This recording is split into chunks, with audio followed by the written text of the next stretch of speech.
From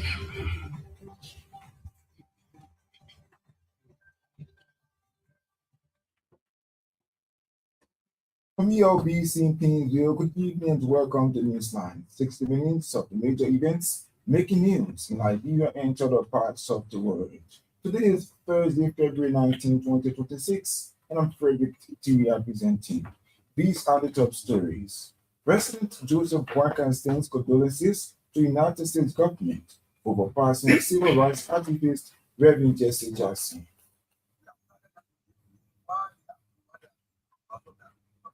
Commerce Ministry shuts down two foreign-owned companies in Painesville for violating Liberia's investment code.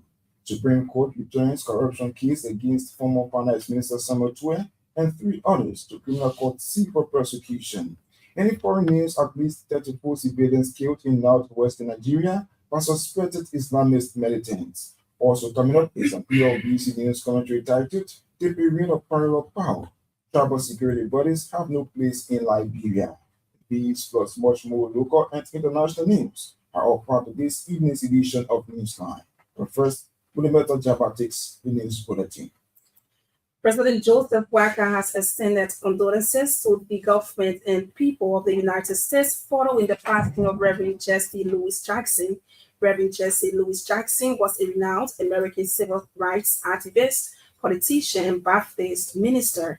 In his message to U.S. President Donald Trump, the Liberian leader expressed deep sadness over the passing of Reverend Jackson. President Boakai described Reverend Jackson as a towering figure in the struggle for civil rights, social justice, and human dignity. The president noted that Reverend Jackson's long life legacy that advocated for quality democratic values and the empowerment of marginalized communities resonated far beyond and inspired millions across the world, including Liberia. The release said President Boakai recounted the long-standing historic ties between Liberia and the United States and expressed Liberia's solidarity with the American people during this time of national mourning.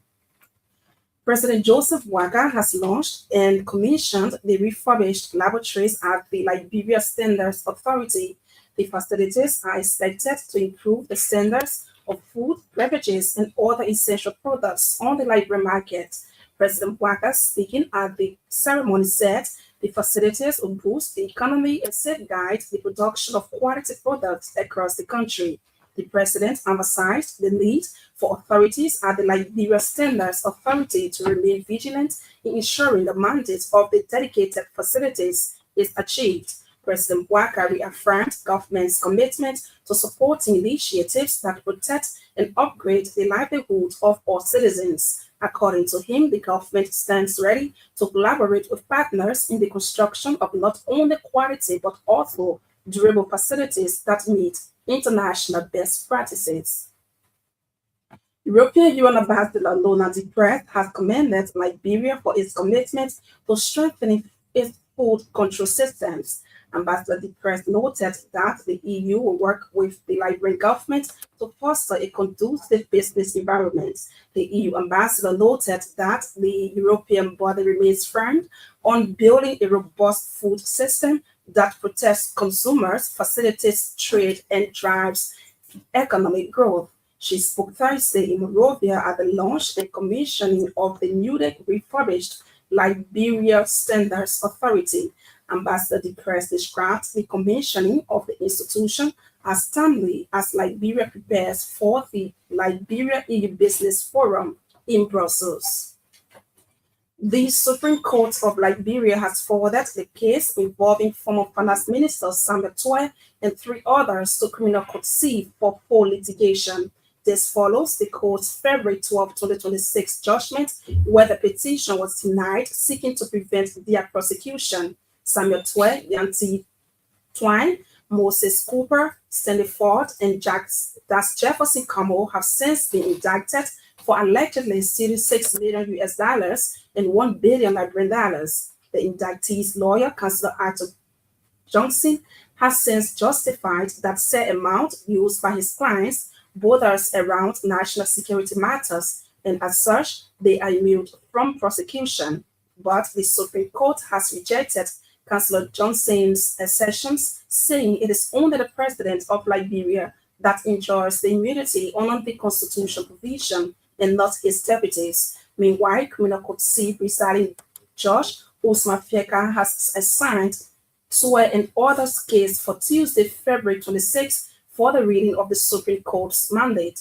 Tuesday's proceedings will set the stage for prosecuting lawyers to prove the claims against Tua and others beyond reasonable doubt as provided by law.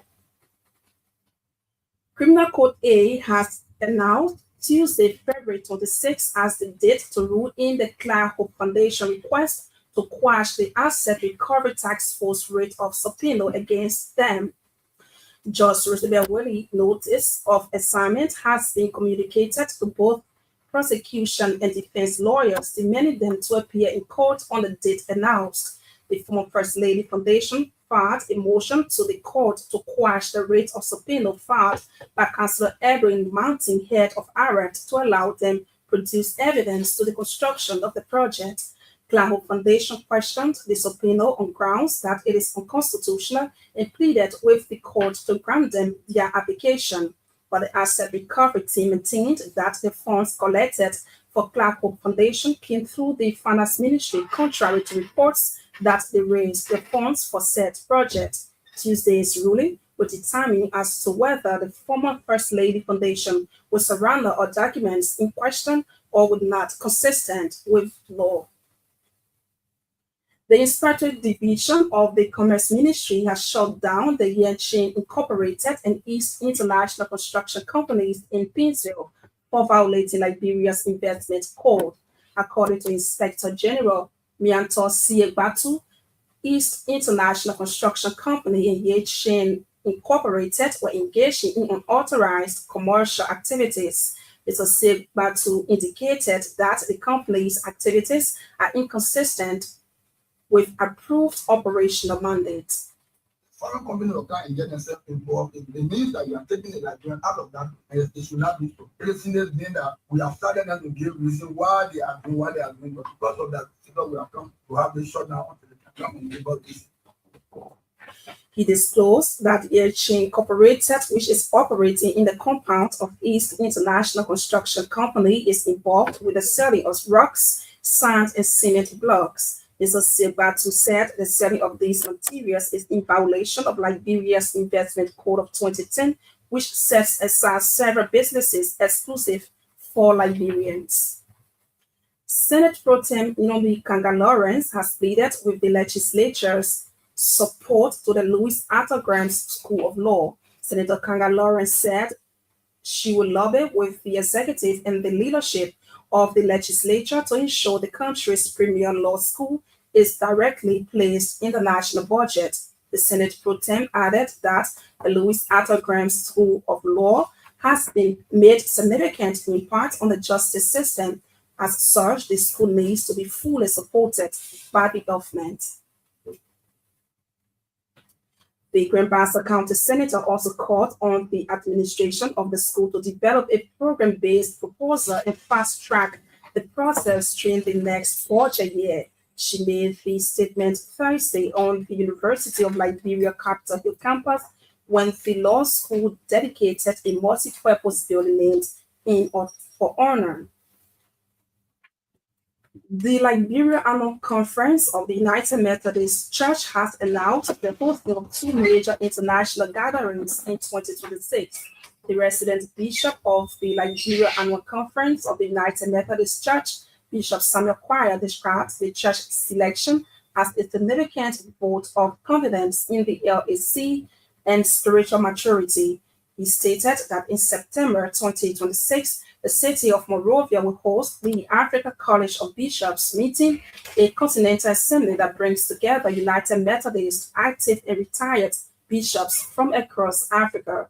Later December this year, the LAC UNC will host a special session of the West Africa Regional Conference following approval by the Africa College of Bishops. He said the historic gathering will convene delegates from Liberia, Sierra Leone, and Nigeria, as well as representatives from the mission districts of Senegal and Cameroon.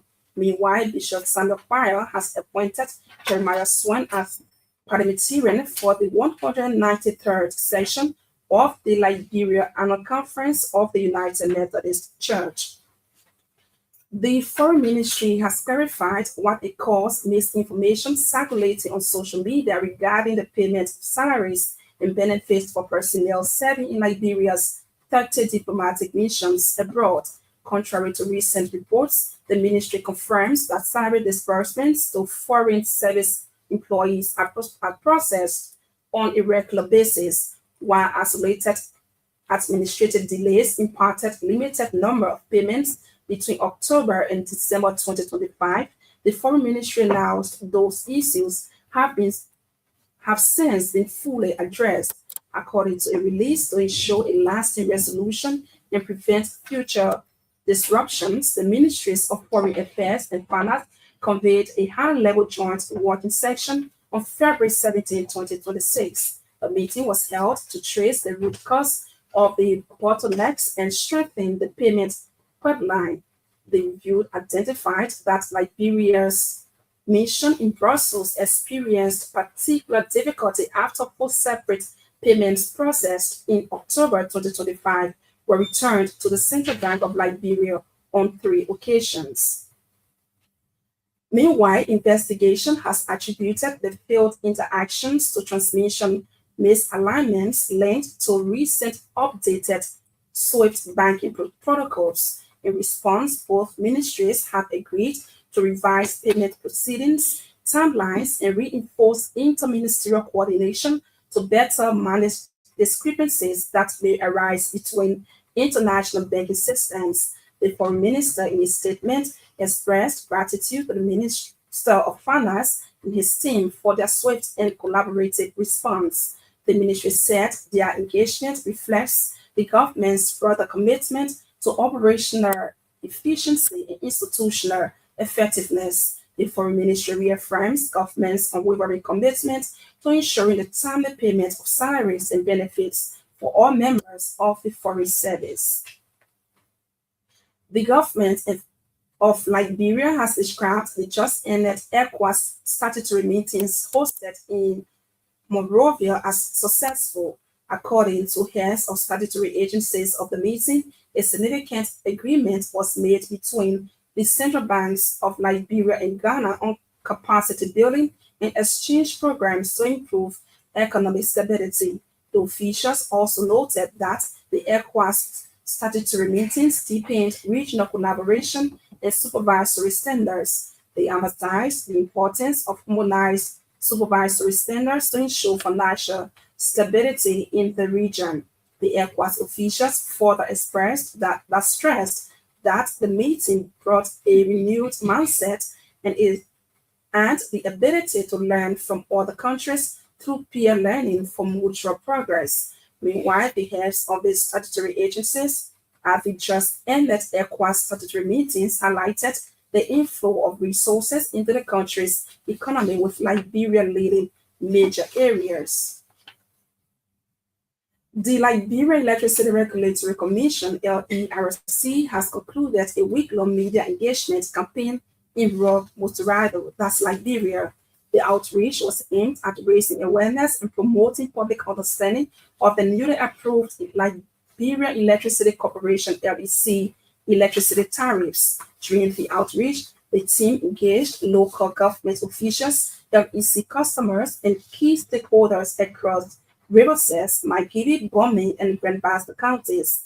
The discussions focused on enlightening the residents on the recent tariff adjustments and what they mean for electricity users within LEC's licensed service areas. These engagements provided opportunities for customers to learn more about available customer service channels. They were also taught how to address concerns and complaints and the processes for seeking redress.